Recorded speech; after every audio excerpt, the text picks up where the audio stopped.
성경 여행으로 함께 커버를 하도록 하겠습니다. 이사야 53장과 54장은 지난주에 이어서 갈보리의 광경 두 번째 시간이 되겠습니다. 이사야 53장은 예수님의 십자가를 우리들에게 아주 선명하게 보여주고 있는 그런 장이죠. 예수님의 십자가에 대한 이사야 선지자의 예언이 계속되고 있는 것을 우리가 봅니다. 자, 1절 말씀을 한번 보겠습니다. 예수님의 십자가에 대해서 이사야가 무슨 이야기를 우리에게 하고 있는지 한번 보겠습니다. 1절 한번 같이 읽어볼까요?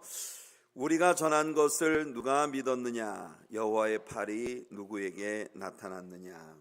자, 이 짧은 한 절은 우리들에게 이사야 선지자가 예수님이 이 땅에 오시기 700년여 전에 예수님의 십자가에 대해서 이렇게 선명한 예언을 했고, 이사야뿐만 아니라 하나님이 세우신 여러 선지자들이 입을 모아서 메시아의 십자가 사건에 대한 다양한 증거들을 했지만, 막상 예수님께서 오셔서 메시아가 오시면 이루실 것이라고 예언되어졌던 그 모든 일들을 직접적으로 성취하실 때, 그럴 때 막상 예언을 배운 바 유대인들 중에 어느 누구도 예수님을 믿는 자가 없었다고 하는 안타까운 이야기를 이사야는 하고 있는 것입니다.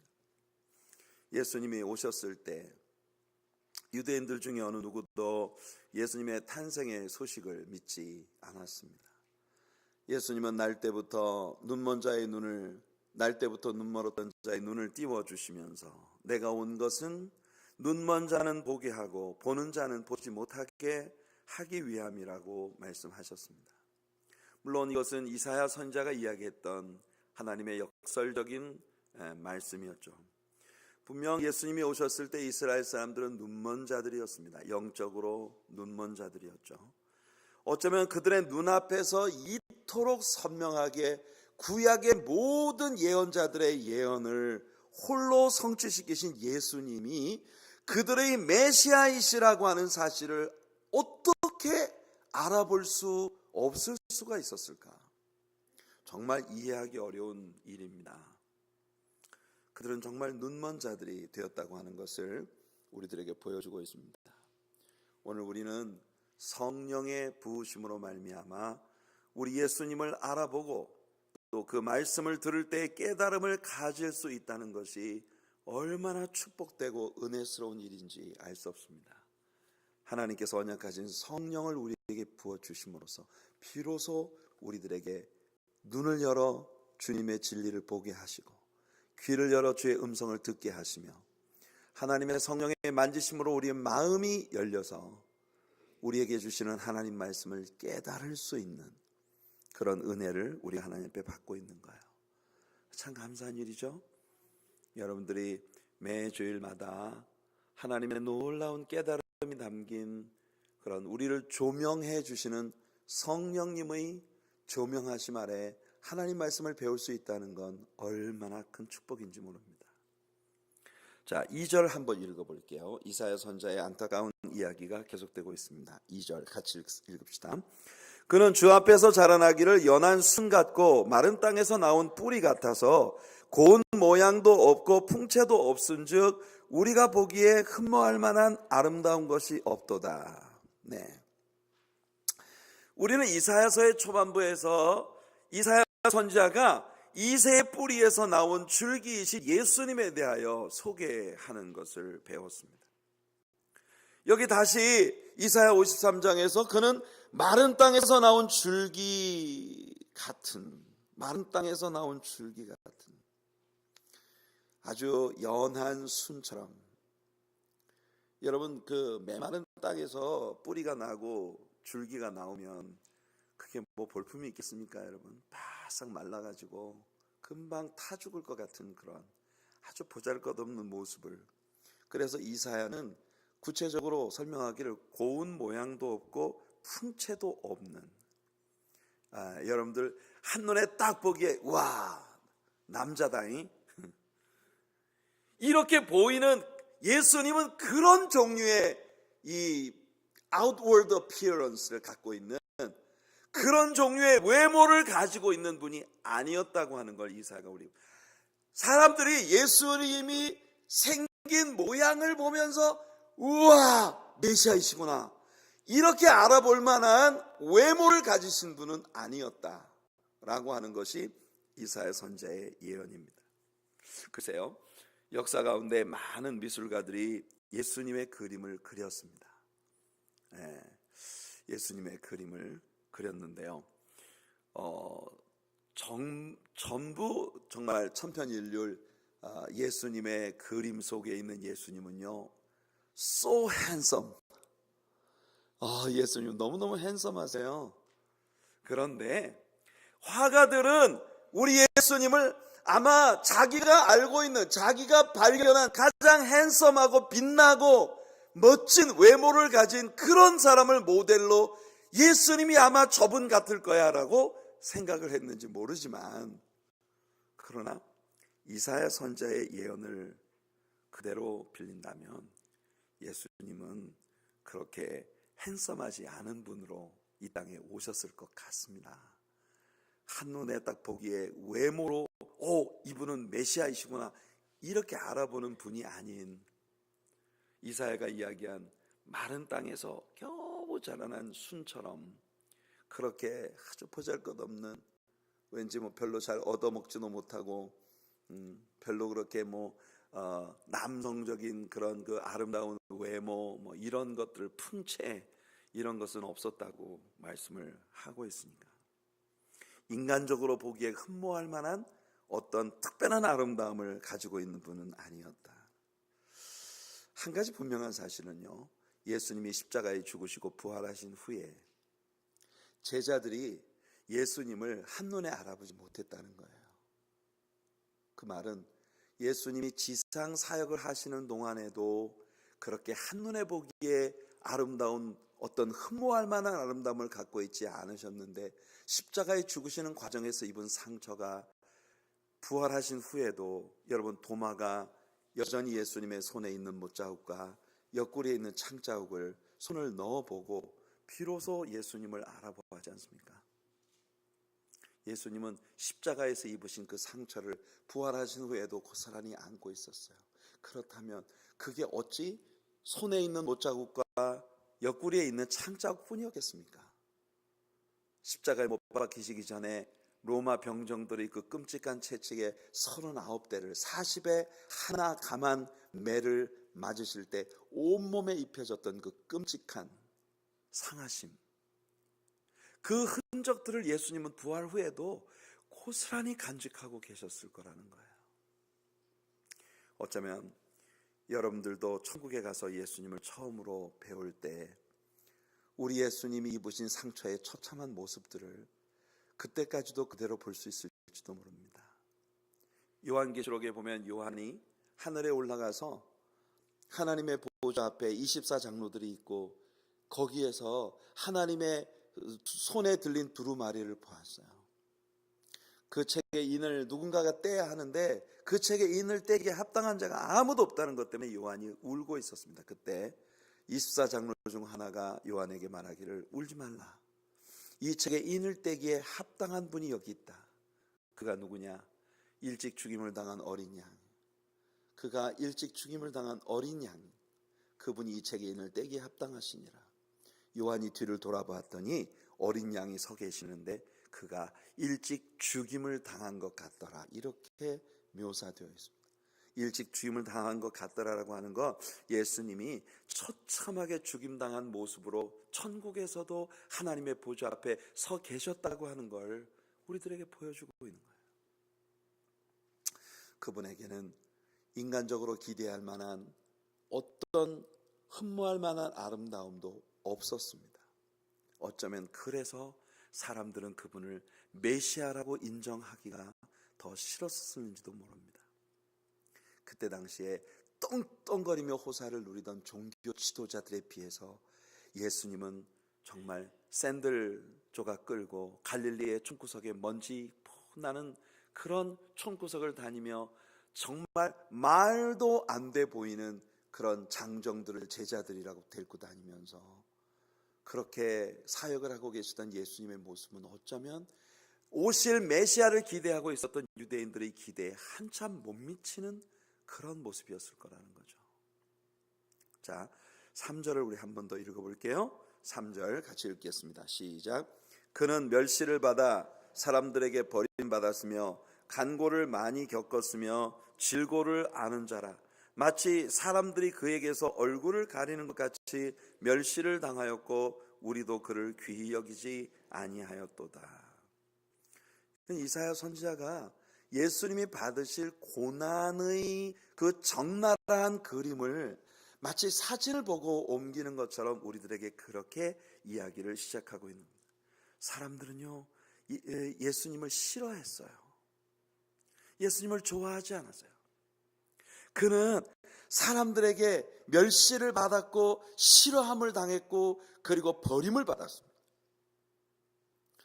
왜 사람들은 예수님을 그렇게 싫어하셨던가요? 예수님을 왜 사람들이 그렇게 싫어하셨겠습니까?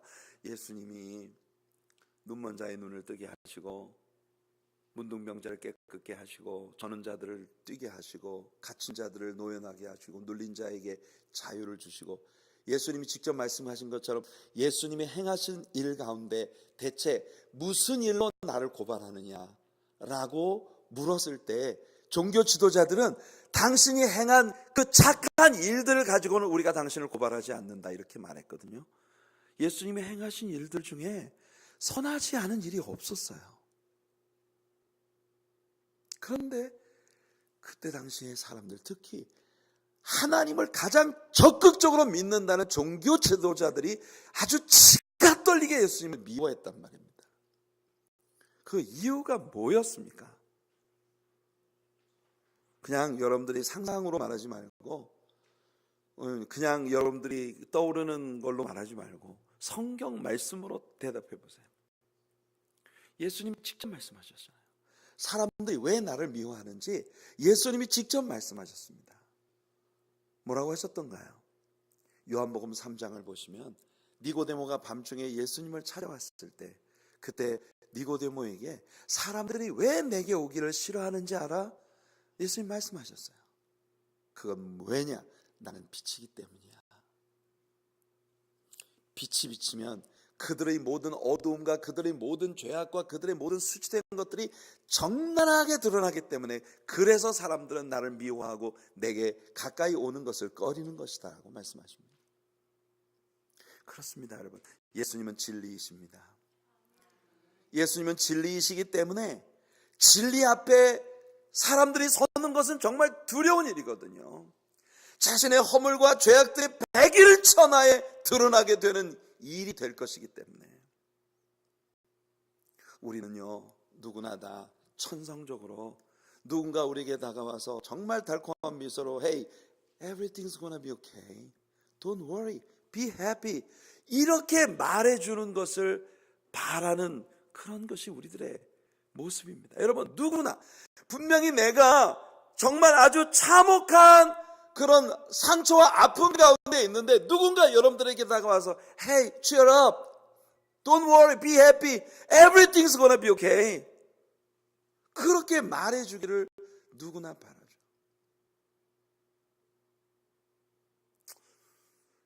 예수 그리스도의 복음이 사람들에게 받아들여지는 것이 정말 어려웠던 시기에 가장 먼저 숫자적 부흥의 경험을 가진 것이 순복음교회였습니다. 그 순복음교회에 한국 교회 중에, 아니 전 세계 교회 가운데 단일 교회로서 여러분 70만을 헤아리는 교인을 가지고 있는 교회는 그 어느 나라에도 없습니다. 그런데 그 엄청난 숫자적 부흥의 이유가 무엇이었습니까? 그것이 언제나 그 강단에서 선포되어지는 예수님의 복음은 지금 당장 여러분들의 삶에 불을 가져다 주고 영광을 가져다 준다는 거예요.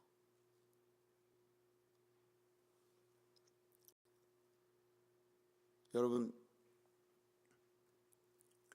저는 그분에게서 설교학을 처음 배운 사람입니다. 그분이 설교학을 가르치실 때 지금도 기억하는 것이 있어요. 5분 안에 사람을 한 번 웃기고 5분 안에 사람들의 귀가 쫑긋 세워질 정도로 매혹적인 이야기를 하지 못하면 그 설교는 망한 설교다, 이렇게 말씀하셨거든요.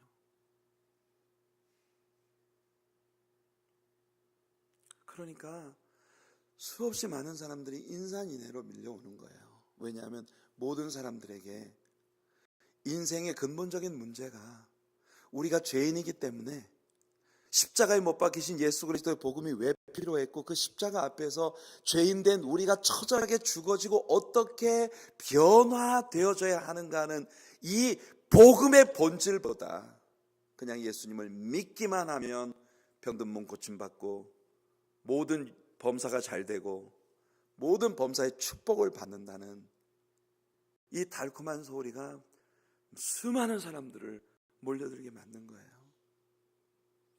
여러분, 미국 교회 가운데 상당히 유사한 부흥을 경험했던 교회가 있지 않습니까? 크리스탈 캐서드럴이라고 하는, 제가 칼버리 채플에 있을 때 저희 교회로부터 5분 거리에 떨어져 있는 교회였어요. 여러분들 아시는 대로 그분은 TV에 매일 나와서 정말 세상 가장 편안하고 달콤한 미소로 공중을 향해서 손을 저으며 늘 말합니다. 그 일성이 Don't worry, be happy, everything's gonna be okay. 그 교회를 가서 보면요, 항상 느끼는 것이 뭐냐면은, 그 교회는 주일날 예배를 드릴 때 진짜 완전 검은 정장과 여자분들은 정말 잠자리 날개 같은 드레스를 입지 않으면 그 교회 예배에 잘 어울릴 수 있을 것 같지 않은 그런 부의 상징이었어요, 그 교회가. 그런데 그 교회가 도산을 당하지 않습니까? 여러분, 예수님 말씀하십니다. Everything's not gonna be okay. 하나님과 너희들이 올바른 릴레이션십을 가지지 않으면 절대 모든 것이 저절로 좋아질 수 없다는 거예요. 그러니까 여러분, 종교 지도자들이 그때 당시에 떵떵거리면서 그들의 종교를 이용해서 엄청난 부를 취득하던 그 사람들이 예수님 앞에만 서면 자기들이 만천하에 그런 벌거벗은 것처럼 드러나게 되는 거예요. 그러니까 예수님을 죽여야 하는 겁니다. 그래야 자기들이 종교 기득권을 유지할 수 있으니까. 이것이 예수님을 사람들이 미워할 수밖에 없었던 이유들이에요. 예수님은요, 조금 더 거침없이 그들에게 말씀하셨습니다. 독사의 자식들아, 회칠한 무덤들아. 누가 그때 당시에 종교와 정치를 아우르는 최고의 권력을 가진 그들을 향해서 이렇게 거침없이 말할 수 있겠습니까? You hypocrites. 우리 예수님은요, 그들에게 위선자들이라고 말씀하셨어요. 하루살이는 걸러내며 약대는 통째로 삼키는 자들, 천국 열쇠를 가지고 자기도 안 들어가고 남도 못 들어가게 만드는 자들이라고 그렇게 맹비난을 퍼부으셨어요. 그러니까 사람들이 예수님을 싫어할 수밖에 없었어요. 그래서 예수님께는 달콤한 종교 지도자로서의 접대보다는 말할 수 없는 오욕과 멸시와 박해만이 다가올 수밖에 없었던 것입니다. 예수님이 십자가에 죽으실 때 사람들은 그 얼굴을 돌려버렸습니다. 너무 끔찍했기 때문입니다. 무서운 사실은 우리 하나님도 고개를 돌려버리셨다는 겁니다. 왜냐하면 그 순간 예수님은 완전히 버림을 받으셔야 했기 때문이에요. 인간의 죄가 가지고 있는 그 처참함이 얼마나 끔찍한 그런 열매를 가져오는지를 하나님은 예수 그리스도의 십자가를 통해 보여주신 것입니다. 그래서 여러분, 예수님께서 엘리 엘리 라마 사박다니, 무슨 뜻이라고 배웠습니까? 나의 아버지 어찌하여 나를 버리셨나이까. 예수님은요, 그 순간 하나님께 완전히 버림을 받으신 거예요. 그래서 4절 봅시다. 4절 읽겠습니다. 그는 실로 우리의 질고를 지고 우리의 슬픔을 당하였거늘 우리는 생각하기를 그는 징벌을 받아 하나님께 맞으며 고난을 당한다 하였노라. 그는 실로 우리의 질고를 지고 우리의 슬픔을 당하신 것인데 우리는 생각하기를 그는 징벌을 받아 하나님께 맞으며 고난을 당한다. 죄는 우리들에게 슬픔과 질고를 가져왔습니다. 그런데 예수님이 그 모든 슬픔과 모든 질고를 지고 가셨어요. 하지만 유대인들은 자기들이 예수님을 십자가에 못 박는 것이 하나님을 위해서 섬기는 일이라고 그렇게 그들은 생각하고 있었던 것이에요. 그래서 십자가에 못 박히신 예수님은 자기 죄 때문에 십자가에 못 박힌 것이라고 그들은 단정을 지었던 것입니다. 두려운 일이죠. 죄가 무엇인지도 모르는 분이 인간의 모든 죄를 혼자 다 지신 것처럼 죄인으로 여겨짐을 받아 십자가 위에서 그 모든 수치와 모욕을 감수해내신 것입니다. 자, 이사야의 예수님의 십자가에서 입으신 모든 상처들에 대한 구체적인 해석이 담긴 5절 말씀을 우리가 함께 읽겠습니다. 5절입니다. 시작. 그가 찔림은 우리의 허물 때문이요 그가 상함은 우리의 죄악 때문이라. 그가 징계를 받음으로 우리는 평화를 누리고 그가 채찍에 맞음으로 우리는 나음을 받았도다. 바로 지지난 주일 아침 설교에서 여러분들에게 드렸던 말씀입니다. 그가 찔림은, 이 찔림이라고 하는 건 그냥 가시에 찔리는 그런 찔림이 아니고 완전히 피어스드, 구멍이 뻥 뚫어진 그런 어마어마한 찔림입니다. 상함이라고 하는 건 뭐라 그랬어요? bruised, 완전히 살점이 다 점여지는 그런 엄청난 상해를 예수님 입으셨다는 겁니다. 그게 다 뭐 때문이에요? 우리의 허물, 우리의 죄악. 병든 건 우리고 상한 건 우리인데, 그런데 예수님이 찔리시고 상함을 당하심으로 말미암아 우리는 평화를 누리고 우리는 나음을 받았습니다. 이것이 십자가의 의미예요. 예수님의 십자가 때문에 우리는 나음을 입었고 우리는 평화를 얻었습니다. 평화가 뭡니까? 하나님과의 화해예요. 하나님과의 화해가 이루어졌단 말입니다. 이거 얼마나 놀라운 일이에요. 여러분, 이 복음을 잡으셔야 합니다. 이 복음을 믿으셔야 합니다. 이 길 이외엔 아무것도 없습니다. 달리 아무것도 없어요. 바울이 고린도에 들어가기 전에 아덴을 방문했었거든요. 아덴에서는 바울이, 아덴 사람들이 굉장히 철학을 좋아하는 사람들이기 때문에, 그래서 아덴 사람들을 매료시킬 만한 철학적인 접근으로 그들에게 하나님이 누구신지를 얘기해 주었어요. 내가 온 아테네를 다니다 보니 이 아테네 사람들은 범사에 종교심이 많다는 걸 내가 발견했다. 다니다 보니 신전들 가운데는 어떤 신인지 모르는, 알지 못하는 신에게 드리는 신전도 있더라. 그 알지 못하는 신에게 데디케이트 되어진 그 신전, 그 알지 못하는 신이 누군지 내가 이제부터 얘기해 줄게. 아테네 사람들이 굉장히 매혹적으로 귀를 기울일 수 있는 철학적 접근으로 바울은 하나님을 얘기했어요. 그랬더니 아테네 사람들이 바울 보고 뭐라고 얘기했냐면, 와우, 넌 말장이구나, 그렇게 얘기했어요. 말장이. 여러분, 말장이라는 말은 오늘날 누가 다른 사람 보고 넌 말장이야 이렇게 얘기하면 그거 굉장히 안 좋은 말이잖아요, 그죠? 저 사람은 실제 내용은 없고 말만 그냥 이렇게 빅마우스야 이런 말로 들리잖아요, 그렇죠? 그런데 아테네 사람들에게 있어서는 말장이라는 말이 최고의 칭찬이에요. 왜냐하면 바울이 얘기했지 않습니까? 그 아테네 사람들은 그 시대에 뭔가 새로운 뉴 트렌드에 대해서 이야기하고 듣는 것 이외에는 달리 시간을 보내지 않았다 그랬어요.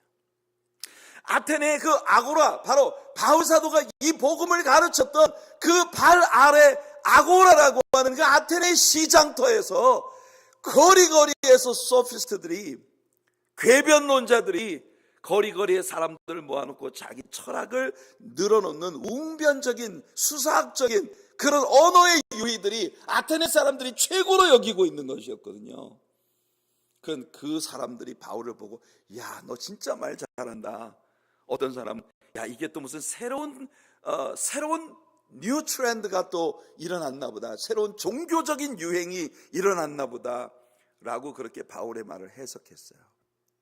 근데 중요한 사실은 뭐냐면은 바울 사도가 들어가서 채찍 맞고 피 흘리고 감옥 갇히고 고통받은 자리마다 교회가 섰습니다.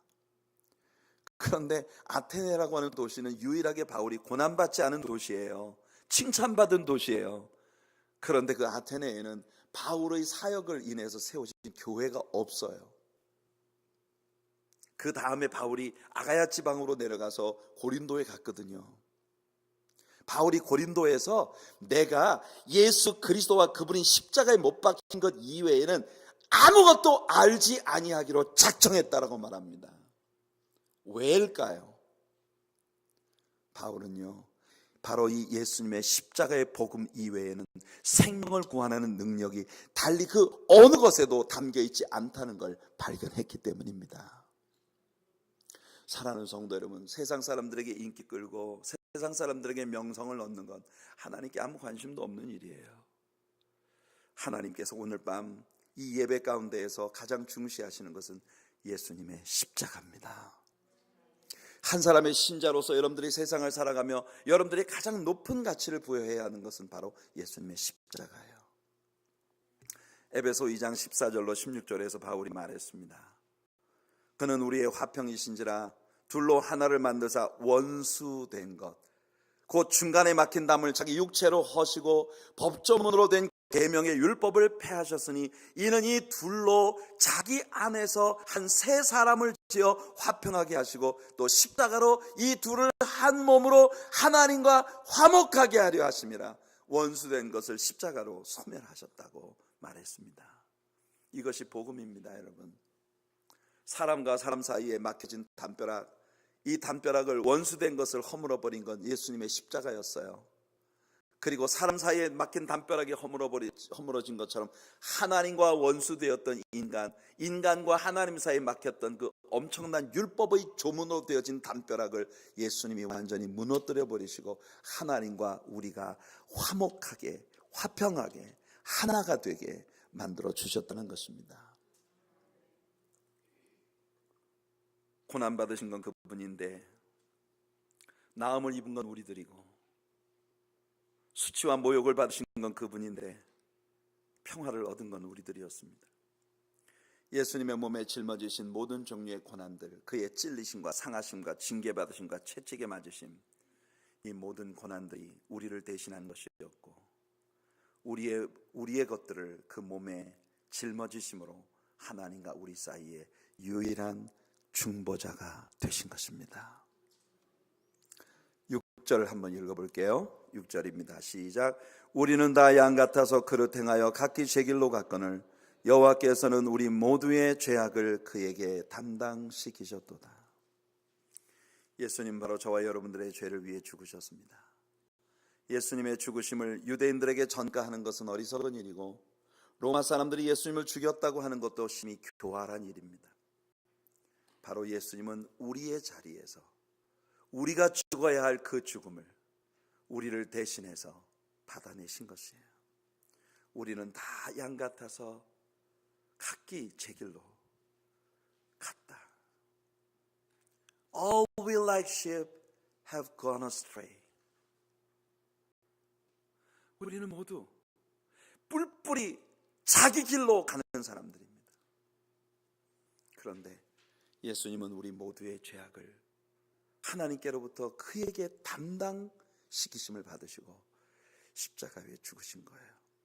자, 7절을 읽어보면요, 더 기막힌 말씀이 나옵니다. 예수님의 십자가 주변에서 일어난 일들 가운데 우리가 정말 주목해야 할 아주 중요한 이야기가 여기 나옵니다. 7절 읽어볼게요. 그가 곤욕을 당하여 괴로울 때에도 그의 입을 열지 아니하였으며 마치 도수장으로 끌려가는 어린 양과 털 깎는 자 앞에서 잠잠한 양같이 그의 입을 열지 아니하였도다. 예수님은 잠잠하셨습니다. 예수님은 자신을 방어하기 위해 어떤 말도 하지 않으셨어요. 빌라도는 말입니다, 예수님을 향한 유대인들의 정죄의 내용들을 다 들었습니다. 그리고 예수님 앞에 이것을 다 나열했어요. 그리고 예수님께 물었습니다. 너의 답변은 무엇이냐? 사람들이 이런저런 일들로 너를 고발했는데 너의 답변은 무엇이냐? 예수님은 한마디도 대답하지 않으셨습니다. 빌라도가 물었습니다. 내가 유대인의 왕이냐? 여러분, 놀라운 사실은요, 예수님은 나는 죄가 없습니다, 나는 죄가 없습니다. 저 사람들이 억울한 누명을 씌웠습니다. 이런 종류의 이야기로 십자가를 모면할 생각이 없는 분이셨어요. 일체 어떤 이유도 말하지 않았습니다. 예수님은 죽으시기 위해 오신 분이기 때문이에요. 근데요, 갑자기 빌라도가 네가 유대인의 왕이냐? 라고 묻자 예수님께서 말입니다, 그 무거웠던 입을 열어 빌라도에게 이렇게 반문하십니다. 그건 네 질문이냐? 그건 정말 네가 알고 싶은 거냐? 아니면 남들이 하는 걸 네가 나한테 묻고 있는 거냐? 여러분, 이게 무슨 뜻이에요? 지금 예수님은 말입니다, 영원히 하나님이시고 영원히 무죄하신 분이 십자가 위에서요 영원히 씻을 수 없는 그런 어마어마한 고통을 지금 눈앞에 두고 계신 분이에요. 그런데 예수님은 그것을 구차히 면하려 하지 않으셨어요. 사람들이 예수님에 대해서 억울한 누명을 뒤집어 씌워서 수없이 많은 변론으로 고발을 했는데 빌라도가 예수님 앞에 그걸 나열하고 엄마 너 자신을 변호해보라고 그렇게 얘기하고 있는데 한마디도 예수님은 스스로를 위해 변호하지 않으셨습니다. 그런데 빌라도가 네가 유대인의 왕이냐라고 질문하자 예수님은 빌라도를 보고 말씀하시기를 그건 네 질문이야? 그거 네가 진짜 알고 싶은 거야? 이게 우리에게 뭘 보여줍니까? 예수님은요 그 순간에도 빌라도의 개인적인 구원에 대하여 깊은 관심을 갖고 계셨다는 겁니다. 이해가 되십니까 여러분? 예수님은 당신 자신을 변호하기 위해 한 말씀도 하지 않았어요. 근데 빌라도가 내가 유대인의 왕이냐? 라고 묻자 예수님은요 그 이야기를 시작으로 빌라도에게 구원이 무엇인지를 가르쳐주고 싶으셨던 거예요. 그거 네 질문이야? 다른 사람 얘기하는 거 대신하는 거야? 성도 여러분, 오늘 여러분들이 예수님께 여러분 스스로의 질문들을 갖고 오셨나요? 여러분들의 신앙이 그런 것이 되기를 축복합니다. 남들이 말하는 예수님, 남들이 경험했다는 예수님, 남들이 알고 있다는 예수님 아닌 여러분이 그분을 더 알고 싶고 더 깊이 파들어가고 싶고 그래서 예수님께 여러분들이 뭔가를 질문한다면 예수님은요 십자가에 그 말할 수 없는 참담한 고난을 눈앞에 두고 있는 지경에서도 즉시 관심을 보이셨습니다. 예수님이 빌라도에게 그렇게 질문을 하자 빌라도가 예수님께 이렇게 답변을 합니다. 네가 나를 존경하는 게 좋을 텐데 내가 너를 죽일 수도 있고 살릴 수도 있어. 내가 너를 죽일 권세도 있고 살릴 권세도 있어. 그걸 알지 못하느냐? 라고 빌라도가 예수님께 물었습니다. 여러분, 누가 누구를 죽일 권세가 있고 살릴 권세가 있는 겁니까? 지금 빌라도 앞에 서 계신 분 천지의 창조주이십니다. 빌라도 앞에 서 계신 분은 인류의 생사를 쥐고 계신 구주이세요. 그런데 그분 앞에서 어줍지 않은 여러분 총독의 직위를 가지고 있는 자가 예수님 앞에서 내가 너를 죽일 수도 있고 살릴 수도 있다고 말하고 있는 거예요. 어처구니 없는 일 아닙니까? 그래서 빌라도는 더 이상 예수님께 무엇을 질문해도 예수님이 함구하시자 헤롯에게로 보냈습니다. 그 헤롯은 누구냐면 예수님의 사촌이었던 세례 요한을 목베어 죽인 자입니다. 그는 소문으로만 듣던 예수님이 자기에게로 왔다는 것이 기뻤습니다. 예수님 행하시는 기적을 자기 눈앞에서 보고 싶었거든요. 그러나 예수님은 그 앞에서 아무 말씀도 하지 않으셨고 그래서 그는 다시 빌라도에게 보내어졌습니다. 예수님은 자기 자신을 방어하기 위한 어떠한 말씀도 하지 않으셨습니다. 왜냐하면 십자가에 죽으러 오신 것이 그분의 목적이었기 때문에요. 예수님은 절대 십자가를 면할 생각이 없으셨습니다. 베드로에게 말씀하셨잖아요. 내가 하고자 하기만 한다면 아버지께 부탁하면 12리지언이 더 되는 천사들을 보내주실 수도 있어. 천사 하나가 당대 가장 잔혹한 군대인 아수르 군대 18만 5천 명을 하룻밤 사이에 섬멸했어요. 그거 생각하면 여러분 1개 리지온 병력이 약 10,000여 명 정도 되는데 12만 천사가 동원이 된다면 여러분 어떤 인간이 그들을 대적할 수 있겠습니까? 예수님 그렇게 하실 수 있단 말이에요. 그런데 안 하셨어요. 왜냐하면 십자가에 못 박혀 죽으려는 것이 그가 이 땅에 오신 목적이었기 때문입니다. 이제 곧 크리스마스가 다가옵니다. 여러분 크리스마스가 우리에게 가져다주는 최고의 의미는요 예수님이 십자가에 못 박히시기 위해 이 땅에 오셨다는 거예요. 그래서 예수님의 성탄절은 우리들 모두에게 최고의 축복이고 최고의 선물인 겁니다. 8절 한번 읽어볼까요? 8절입니다.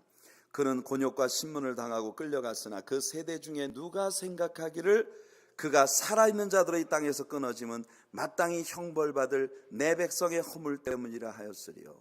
여러분, 아무도 그렇게 생각하지 않았단 말이에요. 예수님 십자가에 못 박히시는 그 순간 어느 누구도 허물로 죽을 수밖에 없는 그 백성들을 위해 예수님이 저 십자가에 달리셨다고 아무도 생각하지 않았어요. 오직 하나님 한 분만이 그 십자가의 의미를 아셨을 뿐입니다. 이게 이사야 선지자의 말입니다. 9절 보세요. 9절 시작. 그는 강포를 행하지 아니하였고 그의 입에 거짓이 없었으나 그의 무덤이 악인들과 함께 있었으며 그가 죽은 후에 부자와 함께 있었도다. 와우, 어떻게 이렇게 정확하게 예수님의 십자가에서 일어난 일을 얘기할 수 있을까요? 예수님은요, 강포를 행한 자가 아니었습니다. 거짓을 행하지도 않았어요. 그런데 두 강도 사이에서, 아주 잔혹무도한 강도 사이에서 예수님 십자가에 못 박히셨어요. 예수님의 십자가 사건으로부터 약 740년여 전에 이사야를 통해서 이 그림이 정확히 예언된 겁니다. 그리고 돌아가신 후에는요, 부자의 무덤에 장사되셨어요. 무슨 말입니까? 아리마대 요셉이 예수님의 시신을 가져다가 자기 무덤에 장사 지냈습니다. 여러분, 얼마나 치밀하십니까? 예수님의 십자가의 죽으심이 지닌 영적인 의미들과 예수님의 십자가의 가치, 모든 것에 대해서 얘기하신 우리 하나님은요, 그가 죽으실 때 강도들 사이에서 죽을 것이고 죽고 난 후에는 부자의 무덤에 장사될 것까지 정확하게 말씀. 이건 하나님이 일어날 일을 하나님이 맞추신 게 아니라 하나님이 행하실 일을, 계획을 미리 말씀하신 것이에요. 하나님 입장에서 생각하면. 그렇다면 우리들의 마음속에 하나님은 대체 왜 이런 계획을 세우신 것일까 궁금하지 않습니까, 여러분? 생각해 보세요. 여기 죽음을 목전에 둔 두 강도가 있습니다. 그 두 강도는 예수님과 함께 십자가에 달렸어요. 본래 여러분, 성경의 복음서의 구조를 볼 때 그 예수님이 지셔야 할 그 십자가에는 원래 다른 사람이 달리도록 되어 있었던 거예요. 바라바라고 하는 이 두 살인 강도와 동일한 살인 강도가 달려야 될 자리란 말이에요. 그런데 빌라도가 사람들에게 말했습니다. 야, 명절 때만 되면 내가 총독의 직권으로 한 사람의 죄인을 풀어줄 수 있어. 내가 이 사람을 풀어줄까? 그러자 백성들이 뭐라고 합니까? 바라바를 풀어주시오. 바라바를 풀어주시오. 그러면 예수로 하는 이 사람을 내가 어떻게 하면 좋으랴? 십자가에 못 박으소서. 십자가에 못 박으소서. 여러분, 어쩌면요, 이 예수님 양편에 달려 있었던 두 강도는 상대적인 박탈감을 느끼고 있었을지 몰라요. 원래 바라바도 우리랑 같이 죽었어야 되는데 그놈은 살고, 엉뚱하게 저 바보 같은 사람이 그 사람을 대신해서 여기 달렸단 말이야. 자기들과 똑같은 강도의 죄를 지은 바라바가 살아났다는 사실에 자기들은 어쩌면 상대적인 박탈을 가면 약이 올랐을지도 몰라요. 두 강도는요, 예수님을 조롱하고 박해하고 두 사람이 함께 예수님께 엄청난 모욕을 퍼부었습니다. 네가 메시아라면 너도 내려오고 우리도 좀 구해봐라. 그런데 처음에는 두 강도가 다 예수님을 욕했다고 복음서가 얘기해주고 있거든요. 그런데 둘이 다 같이 욕을 하다가 둘 중에 한 사람은 하나님의 성령의 만지심을 받은 거예요. 예수님이 십자가 위에서 하시는 기도, 그의 말씀, 그의 표정, 그의 언사, 모든 것들을 바라볼 때 이분은 죄가 없으신 분이라고 하는 사실을 그는 발견하게 된 겁니다. 구원에 이르게 된 거죠. 여러분, 이걸 누가 알았겠습니까? 하나님의 계획하심이에요. 여러분들이 죄악 가운데 구원함을 받은 건 하나님의 사랑과 계획과 그의 은총 때문입니다. 믿습니까? 이 일에 대한 깊은 감사가 우리들 모두에게 있기를 바랍니다. 와, 그래서요, 10절 11절 한번 읽어볼게요. 예수님의 십자가의 아름다운 열매에 대한 이사야의 예언이 계속됩니다. 10절 11절 시작. 여호와께서 그에게 상함을 받게 하시기를 원하사 질고를 당하게 하셨은즉 그의 영혼을 속건제물로 드리기에 이르면 그가 씨를 보게 되며 그의 날은 길 것이요 또 그의 손으로 여호와께서 기뻐하시는 뜻을 성취하리로다. 그가 자기 영혼에 수고한 것을 보고 만족하게 여길 것이라. 나의 의로운 종이 자기 지식으로 많은 사람을 의롭게 하며 또 그들의 죄악을 친히 담당하리로다. 예수님은 열매를 내다보신 것입니다. 그 열매가 뭔지 압니까 여러분? 여러분들 앞에 서 있는 이 정목사예요. 여기 서 있는 이 사람이 예수님이 십자가에 죽으신 열매입니다. 뭐 내가 예수님이 십자가에 죽으신 열매라는데 불만 있으십니까? 왜 갑자기 그렇게 쥐죽은 듯 고요한 침묵이 흐르고 있는 건가요? 여러분 자신을 보세요. 바로 여러분이 예수님의 십자가의 열매입니다. 와, 이렇게 온도 차이가 날 수가. 다시 한번 해볼게요. 여러분 앞에 서 있는 이 정목사가 예수님의 십자가의 열매예요. 이제 뒤에 여러분께 나올 건 줄 알고 이제 아멘을 하시는 거네, 그죠? 와. 여러분이 예수님의 십자가의 열매입니다. 히브리서 12장에서 히브리서 기자가 그는 그 앞에 있는 이 즐거움을 위하여 십자가의 부끄러움과 아픔을 개의치 않으셨다 했습니다. 그 즐거움이 뭔지 압니까? 바로 여러분의 구원이에요.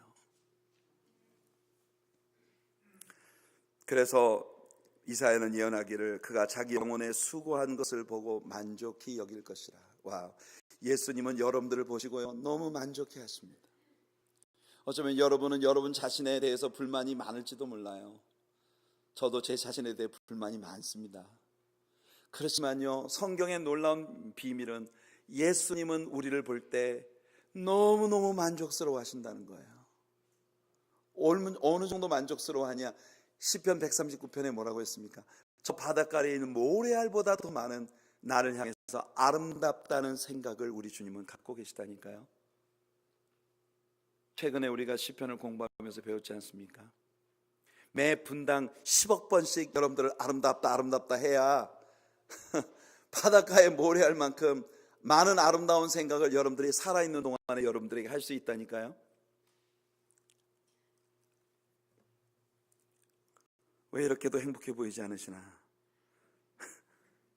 12절 읽겠습니다. 12절 시작. 그러므로 내가 그에게 존귀한 자와 함께 몫을 받게 하며 강한 자와 함께 탈취한 것을 나누게 하리니 이는 그가 자기 영혼을 버려 사망에 이르게 하며 범죄자 중 하나로 헤아림을 받았음이니라. 그러나 그가 많은 사람의 죄를 담당하며 범죄자를 위하여 기도하였느니라. 우리를 위한 예수님의 대속의 사역은 얼마나 아름답고 귀한 것이었나요? 이사야 53장을 여러분 수시로 읽으시고 묵상하시기를 축복합니다. 여러분들의 신앙이 왠지 건조해지고 있다고 느끼거든 이사야 53장을 펼쳐서 읽으세요. 여러분들의 신앙이 왠지 딱딱하게 돌같이 굳어져 가고 있다고 느껴지신다면 이사야 53장으로 돌아가시기 바랍니다. 우리는 이사야 53장에서 예수님 십자가에 대한 너무나 선명한 예언을 배웠습니다. 실로 이스라엘 백성들은 빌라도가 예수님께 죄를 찾지 못했다고 선언하며 예수를 놓아주기를 원했음에도 불구하고 하나님께서 그들에게 보내신 그들의 메시아를 십자가에 못 박도록 요구함으로써 하나님의 호의와 사랑을 정면으로 거절한 것입니다. 하나님께서도 이스라엘을 이방인의 손에 넘겨주심으로 이스라엘은 로마에 의해 멸망하고 온 세계에 흩어져 나라 잃은 서름 가운데 빠지게 하셨습니다. 그럼에도 불구하고 이제 이어지는 54장 그리고 다음 주에 우리가 나누게 될 55장은 다시금 이스라엘을 향해 베풀어 주시는 하나님의 큰 사랑의 축복을 담고 있습니다. 54장으로 들어갑시다. 54장은요 축복회로의 초대입니다. 53장의 십자가의 고난이 있고 난 후 54장에 들어가면서 첫 단어가 뭐냐면 바로 sing, 노래하라 라는 단어예요. 와, 놀랍지 않습니까 여러분? 이사야 53장은요 예수님의 십자가의 처절한 광경이거든요. 그 십자가의 처절한 광경이 담긴 53장이 끝나자 54장에 들어가며 첫 단어가 노래하라, sing. 우리가 노래할 수 있는 이유는 예수님의 십자가 때문입니다. 아멘. 예수님이 고난받으셨기 때문에 우리는 노래할 수 있는 거예요. 예수님 우리에게 구속의 노래를 주셨습니다. 할렐루야. 1절을 같이 읽겠습니다. 시작.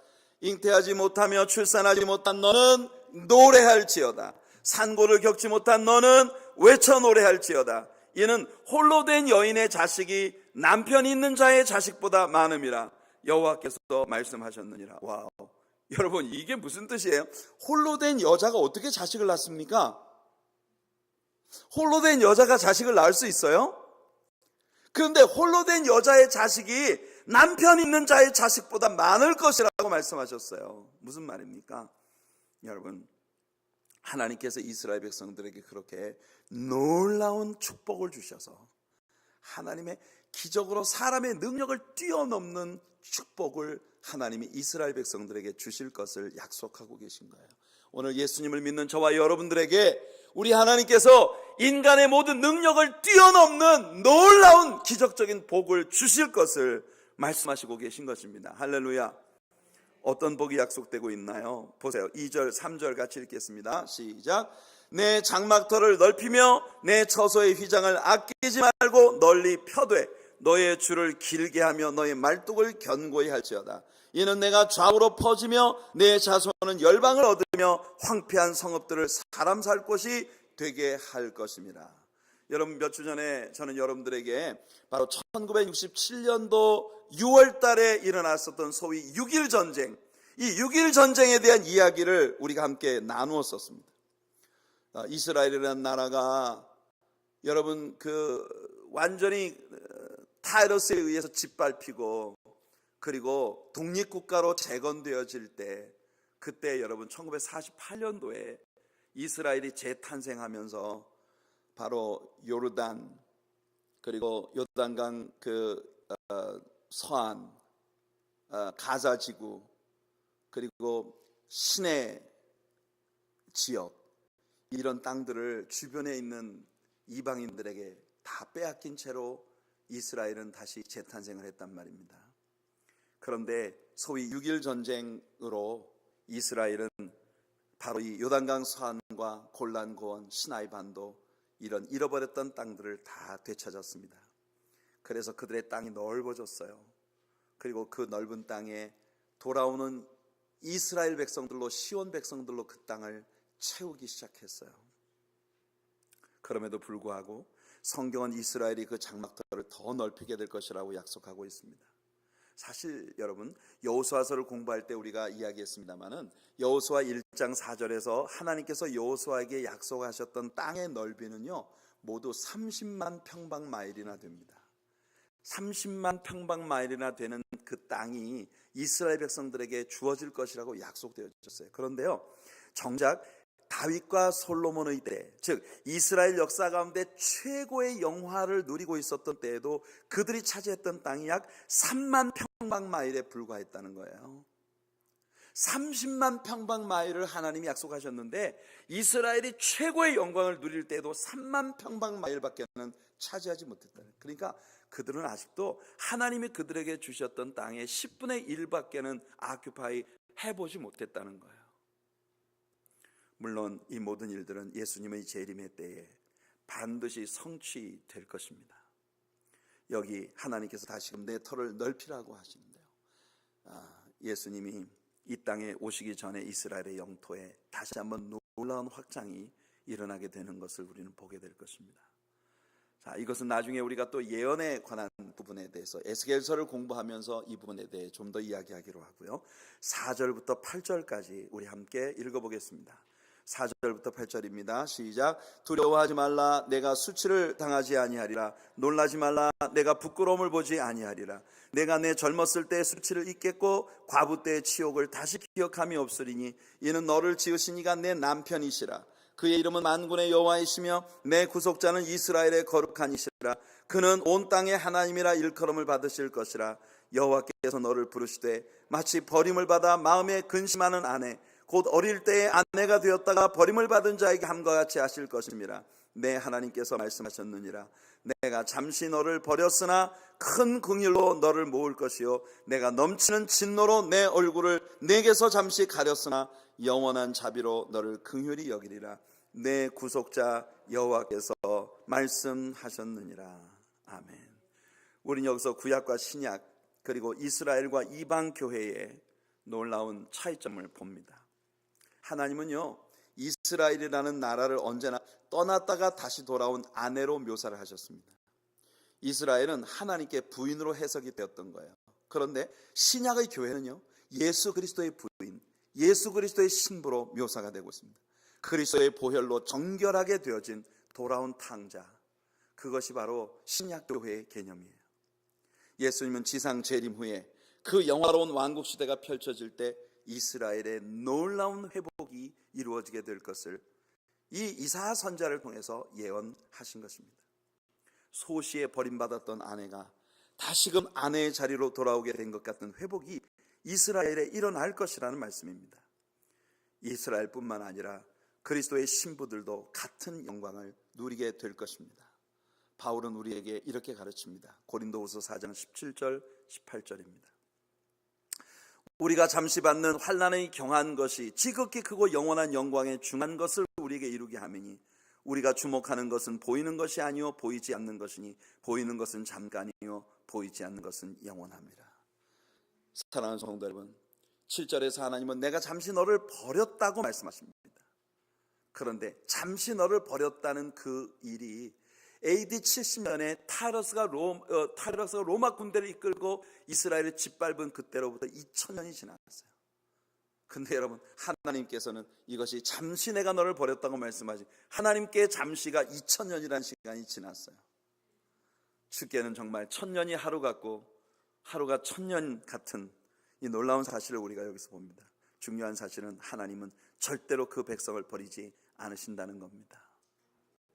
하나님의 언약은 여러분들에게 반드시 이루어지게 될 것이에요. 자, 하나님의 약속이 이어지는데 9절 10절 한번 읽어볼게요. 시작.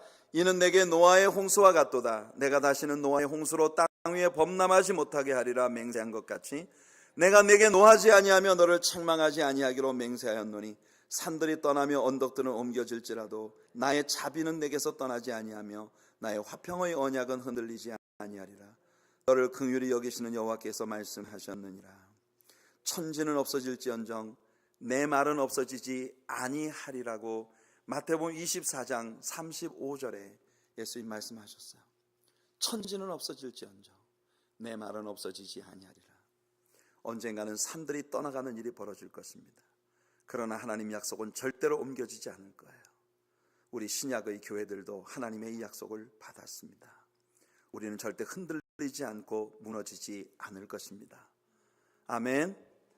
우리는 하나님의 그런 자녀들이에요. 자, 이제 11절부터 14절까지 같이 읽어보겠습니다. 시작. 너 곤고하며 광풍에 요동하여 안위를 받지 못한 자여, 보라, 내가 화려한 채색으로 내 돌 사이에 더하며 청옥으로 내 기초를 쌓으며 홍보석으로 내 성벽을 지으며 석류석으로 내 성문을 만들고 내 지경을 다 보석으로 꾸밀 것이며 내 모든 자녀는 여호와의 교훈을 받을 것이니 내 자녀에게는 큰 평안이 있을 것이며 너는 공의로 설 것이며 학대가 내게서 멀어질 것인즉 내가 두려워하지 아니할 것이며 공포도 내게 가까이 하지 못할 것이라. 우리가 들어가게 될 새 예루살렘의 모습입니다. 여러분들이 요한계시록을 보시면 하늘에서 내려오는 새 예루살렘, 신부가 신랑을 위해 단장할 것 같은 아름다운 도시의 모습이 선포되는 것이 보입니다. 우리는 모두 의롭게 설 것입니다. 물론 예수 그리스도의 의를 우리가 덧입게 될 테니까요. 자, 15절입니다. 같이 읽을게요. 시작. 보라, 그들이 분쟁을 일으킬지라도 나로 말미암지 아니한 것이니 누구든지 너와 분쟁을 일으키는 자는 너로 말미암아 패망하리라. 이 말씀 속에는요, 바벨론에 대한 하나님의 징계가 예언되고 있는 것입니다. 사실은 바벨론이 유다를 공격을 해서 엄청난 그 어려움을 유다에게 가져다 주었죠. 이 일에 대해 하나님께서는 반드시 징계로 갚으실 것이라는 걸 여기 말씀하고 있는 거예요. 사실 이 부분이 하박국 선지자에게 있어서 가장 어려운 부분이었죠. 자, 이제 16절과 17절 읽고 끝내겠습니다. 16절 17절 시작. 보라, 숯불을 불어서 자기가 쓸만한 연장을 제조하는 장인도 내가 창조하였고 파괴하며 진멸하는 자도 내가 창조하였은즉 너를 치려고 제조된 모든 연장이 쓸모가 없을 것이라. 일어나 너를 대적하여 송사하는 모든 혀는 내게 정죄를 당하리니 이는 여호와의 종들의 기업이요 이는 그들이 내게서 얻은 공의이니라. 여호와의 말씀이니라. 할렐루야. 아무도 우리를 정죄하지 못합니다. 사탄도 우리를 정죄할 수 없습니다. 왜냐하면 우리는 하나님께 얻은 의가 있는 백성들이기 때문이에요. 정말 흥미로운 일이죠. 이스라엘은 역사 가운데 거듭거듭 죄를 지었고 그 죄 때문에 이방인들을 들어 하나님이 이스라엘을 징계하셨지만 오히려 이스라엘을 치는 데 쓰임받았던 이방인들은 하나님 앞에 저주를 받아도 이스라엘은 오뚜기처럼 일어나고 끝내 하나님께 지키심을 받았다는 겁니다. 그것이 하나님의 자녀된 사람들의 특권이고 은혜이고 축복인 거예요. 오늘 주님을 사랑하는 여러분, 하나님 앞에 노래하시기 바랍니다. 네, 우리 주보